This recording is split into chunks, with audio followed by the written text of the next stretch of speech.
आपने बुलाया ना? हाँ, तुमसे किसी को मिलाना है। छाया,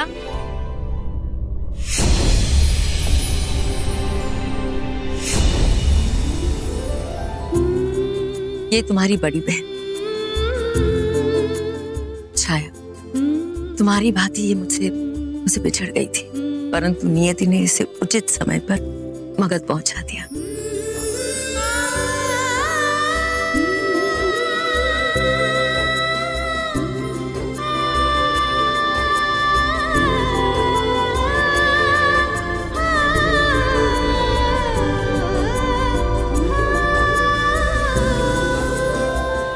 कितना सुना था मैंने तुम्हारे बारे में। कितनी भाग्यशाली हूँ मैं कि तुम जैसा शूरवीर योद्धा मेरा भाई है। कुछ दिन पहले तक एक अनाथ था मैं, और आज मेरा पूरा परिवार मेरी आंखों के सामने। मुझे तो विश्वास ही नहीं हो रहा है। विश्वास करो चंद्र, क्योंकि अच्छा समय शुरू हो गया है। केवल तुम्हारा हमारा नहीं, पूरे मगध का, पूरे भारतवर्ष का। महारानी जी, आचार्य चाणक्य जी ने आप सभी को सभा में आमंत्रित किया है। माँ, मैं भी आपको किसी से मिलाना चाहता हूँ। किस पुत्र? वो आप स्वयं सभा में आकर देख लीजिएगा। मगध राज माता की जय। मगध राज माता की जय। मगध राज माता की जय। मगध राज माता की जय। मगध राज माता की जय।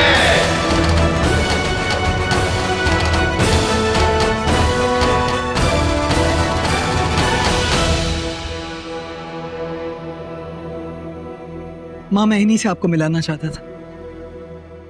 इनसे मिलिए माँ। आपकी बहुएं।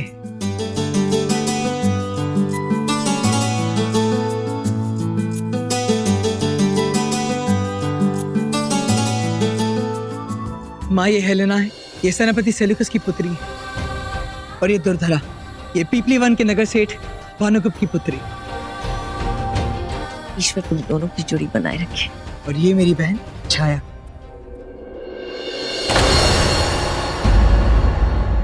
मैंने आप सबको यहाँ एक महत्वपूर्ण घोषणा के लिए बुलाया है।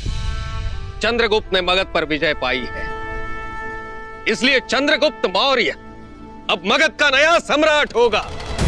मगध महाराज चंद्रगुप्त मौर्य की जय। मगध महाराज चंद्रगुप्त मौर्य की जय। मगध का राजा।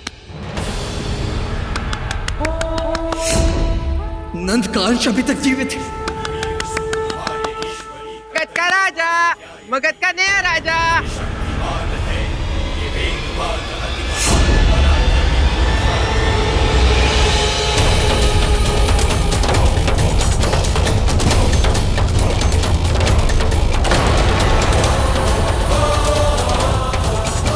नहीं नहीं नहीं,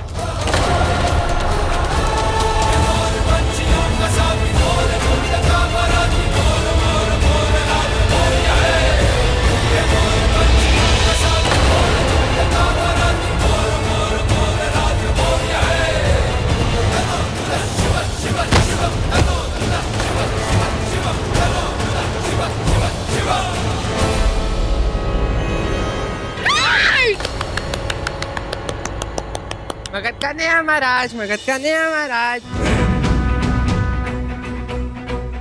इस क्षण में क्या करूं आचार्य? मैं अपना कर्तव्य निभाऊं या उन शास्त्रों का पालन करूं जो आपने मुझे सिखाया है?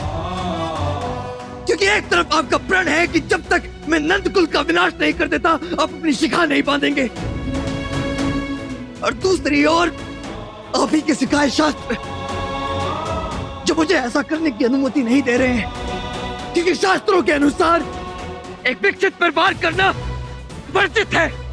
अब मैं क्या करूं आचार्य?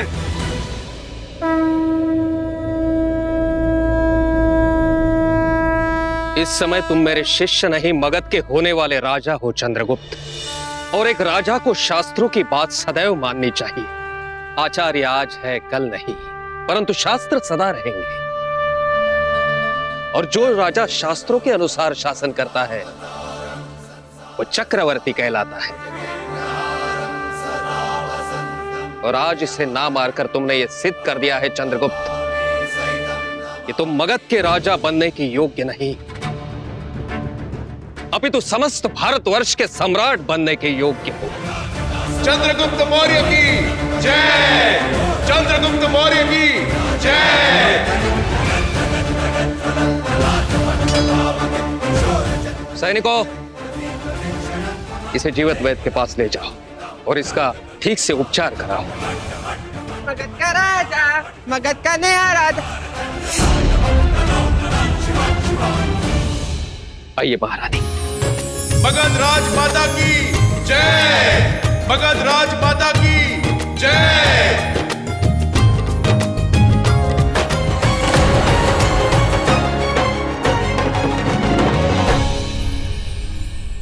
अब इनका क्या करना है?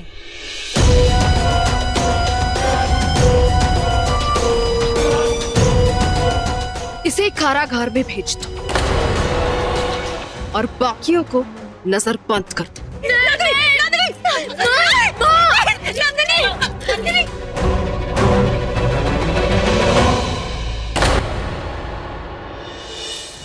तुमने मुझसे मेरी मोहब्बत को छीना, इसीलिए अब तुम उसकी सजा भुगत रही हो। मैंने कौन सा प्रेम छीना है तुम्हारा? क्यों, याद नहीं? मलय केतु, वो मलय केतु जो मेरी मोहब्बत थी, वो जिसकी जिंदगी में केवल मुझे होना था पहली और आखिरी बनकर।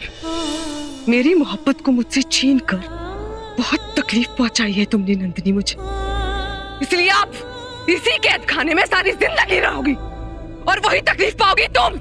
हेलेना, मुझे इस बंदी गृह में रहने का कोई दुख नहीं है। वैसे भी मेरे भाई और पिता महाराज के जाने के बाद अब मेरे जीवन में कुछ शेष नहीं है। परंतु मैं चाहती हूँ कि तुम ये जान लो कि मलय केतु से मैं कभी प्रेम नहीं करती थी, ना ही ये जानकारी थी कि तुम उसे चाहती हो। मैंने ही विवाह किया था अपने पिता महाराज की इच्छा के लिए। हाँ, परंतु मुझे इस बात का दुख अवश्य है कि तुमने मलय केतु के लिए मुझसे प्रतिशोध लिया। यही तो दुर्भाग्य है उन स्त्रियों का। पाप कोई पुरुष करता है और भोगती एक स्त्री है, छल कोई पुरुष करता है और एक स्त्री दूसरी स्त्री से प्रतिशोध लेती है। लूंगी, जरूर लूंगी। मगध के खिलाफ ये जंग, चंद्रगुप्त से शादी, इस सब के पीछे मेरा केवल एक ही मकसद था और वो है इंतकाम। जो मुझे चाहे, मुझसे प्रेम करे, वो किसी और को नहीं चाह सकता, किसी और से मोहब्बत नहीं कर सकता। और मलय केतु ने तो तुम्हें चाहा, तो उसकी कीमत भी तो तुम्हें ही चुकानी पड़ेगी ना।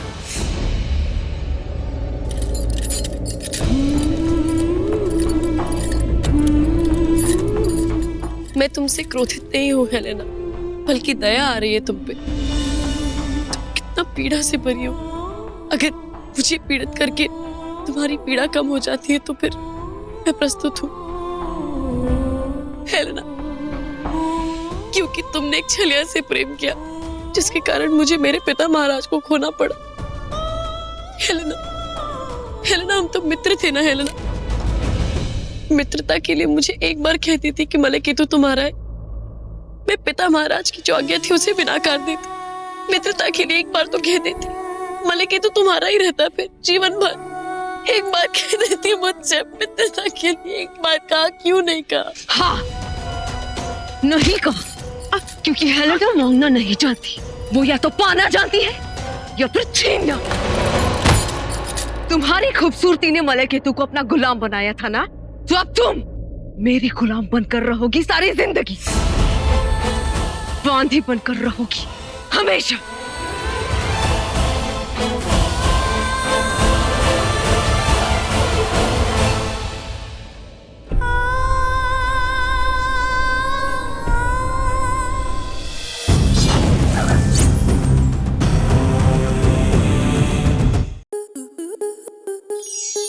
स्टार प्लस के YouTube पेज पर आने के लिए आपका धन्यवाद। अपने फेवरेट शोज देखने के लिए subscribe to star plus YouTube page and hit the bell icon.